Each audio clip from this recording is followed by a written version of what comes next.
what's up? Red Panda Anthem. Red Panda, what's good? Red Panda Anthem. It's your boy. Okay, this Vladimir Putin situation. He's testing the limits. He's testing the limits, and the stock market. That's another reason why the stock market has been kind of in a negative tailspin. Everybody's on edge. They had this cartoon on TikTok. I don't know if you saw it, but they was like Vladimir Putin versus the world. And it was like, there was one of these old Simpson cartoons where it was like, they had Vladimir Putin in the Simpsons before, where like a character. And they like he pulled out a knife and everybody got scared. Then he like threw the knife at the wall. Then he like pulled out a lighter, everybody got scared. Then he lit his cigarette. He pulled out a gun, everybody got scared. Then he like shot the like, so it's like, they're trying to say like he's like bluffing, but every time he bluffs, like he just makes the whole world just like nervous and he just like ruins the world for a minute. And then he's like, nah, I'm just playing and we ain't gonna do it like that. We just going, let's talk about different things of that nature. So Vladimir Putin, man, this guy's been president for like 20 years, rules with an iron fist. The crazy thing, and I don't want to misspeak because I'm not 100% sure on this, but he's not really, there's a president of Russia. Like there's actually there's two ruling people in Russia. Okay. And I actually just got educated on this because I saw the thing on 60 Minutes, but I forgot what his official title is. If he's the president, there's a prime minister, or if he's the prime minister, there's a president. There's actually somebody that's actually voted and he just has no power and nobody knows who he is. I'm getting his official title. And Vladimir Putin has been in power for like 20 years and he just, there's no stopping him. So as Troy does the research on this, Ian, he's the president of Russia. But who's somebody else? So I'm gonna look at the other person. Gotcha. What is the deal with this Ukraine-Russia situation? How serious is it, and how big of a threat is Vladimir Putin? It's incredibly serious for those who political. So this topic, I'm really gonna skate around. So, really quick, he's a formidable opponent for sure. He is the manifestation of what 50 Cent would be if he was president of the United States. So when you have a certain amount of power, you have to then wield it. And then he's also fighting for control and, of course, KGB background and very intelligent on top of that. And then when you have that paired with weak leadership, I don't have anything against Biden, but when he's saying, hey, I'll sit down with Putin if you don't really have much leverage. Because we technically don't want to go to war, because even on a political stage, we are just barely recovering. Like we just got over the COVID cold financially, right? If we go to war, that would drain all our resources. And the biggest thing I always learn, you cannot go to war with someone who doesn't care about dying or losing. Russia has nothing to lose. So if it's equal destruction, that would be a victory for him. We do have to keep our eyes on what happens with Ukraine, because if he slowly begins to build some territories, my biggest fear for the United States, I always said, but I'll say it again, Russia, China, team up, go into Latin America. That would be the third of the big three. That'd be Chris Bosh, right? And they take over America. Very possible. This is not conspiracy theory for those of you who want to say it. But if you look strategically what has been happening in China, and for those who travel, you can start to see the influence in China and Africa and throughout the islands. They're strategically playing chess to then take over. Got to get our affairs in order. But America has rested on our laurels for so long. We've neglected our people for so long. Education has been bad for so long. We've dumbed down our population, given them bad food, bad water, bad airways. So if you have a weak population, like what do you think is going to happen? Someone is going to try and take over the territory. So let me just say this. Okay. You want me to just give you the thing first? I'm gonna do it. All right. So Vladimir Putin, he is the president of Russia, and he's appointed by a popular vote. It's a vote, but he's not the head of the government. The head of the government is actually the prime minister. The prime minister's name, I'm probably gonna mispronounce his name. Go for it. Mikhail Mishustin. Mikhail Mishustin. So he's the prime minister. Yeah. He's ahead of the government. Yeah. Now, this is where it gets interesting. So there's a cabinet who the leader of the cabinet is the prime minister. That's Vladimir. No, That's McCusten. That's McCusten. Yeah. Who appoints the prime minister? The president. The president. Yeah. So, but so this is the illest part. So prior to being the president, he was the prime minister. He's done both roles, back and forth. And now he's the president and has assigned the prime minister. Yes. So it's an interesting. So I just found that out recently where he technically, he's not the head of the government. He's the head of state, which is a little confusing to America because our head of state is the president, who's also the head of the government.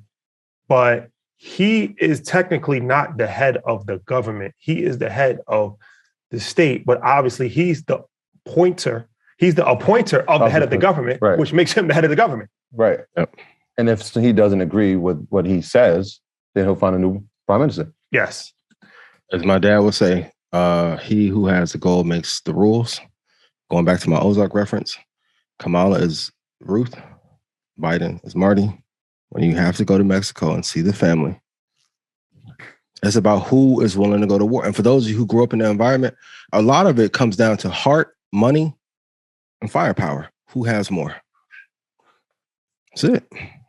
And if you're not willing to go to war with someone who is crazy, and that's the environment. And for those of you who have, if you're involved in boxing, MMA, anyone who grew up in those harsh, real cold environments, and we saw when Conor fought Khabib, like, he was on top of Conor saying, like, talk to me like that now. He wanted to kill Conor. He could have killed him. And speaking of Khabib, shout out to Khabib. Russia. He's not from Russia. No, not Russia. He's from Uzbekistan, I believe. Is the country. Okay. I don't want to mess the country up. Did he train in Russia? I got you. I just misspeak. So this is interesting. Let's get the exact title of his country. But his country is under the control of Russia. Got you. Okay.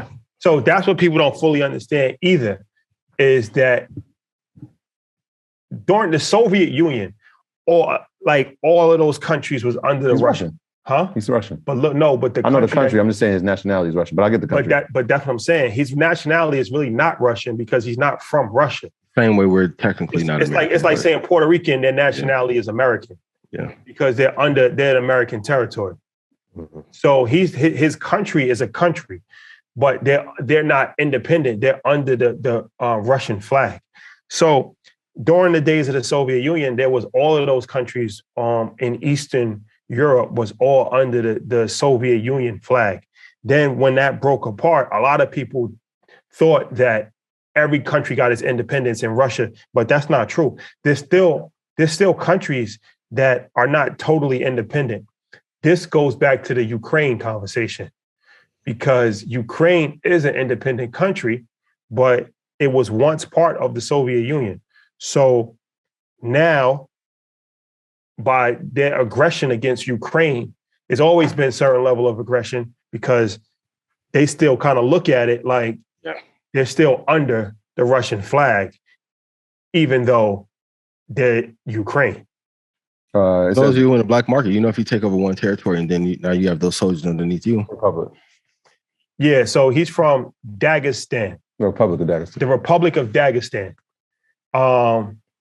And Dagestan is a republic of Russia.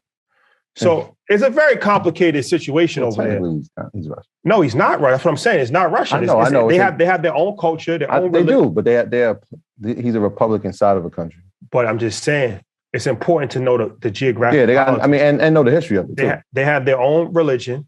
They have their own culture. That's why he's Muslim. Like that whole country is just white Muslims, and it's a different culture than a lot of Russia. So it's not, a lot of times people in America aren't fully aware of what's going on in the world. But it's important to at least have some level of knowledge of what's going on in the world, because when we look at stuff, we just say, oh, that's Russia. But Russia's a big country, and there's a lot of other countries that have their own culture, their own, they've been around for hundreds of years. So that's why when you see these conflicts happening, it's like, there's a lot of turmoil in politics that go into play here when we talk about, and that all ties back to the Russia-Ukraine situation as well. Yeah, and national resources, all that stuff goes into play. Mm-hmm. And on the stock side, for those of you who don't know, all major merger and acquisition strategies come from war strategies from countries. So this is why we're hammering this point home. Like, go study the top 5 wars, going back to that top 5, and see what they did to win. You're going to see a lot of similarities in Apple, Microsoft, Google, because these are effectively government bodies. Like, Apple is worth more than some countries. So even going back to Microsoft, and you can debate whether Bill Gates is good or evil, right? So at the time, for those of you who don't know, Netscape was like the first internet browser. Amazing.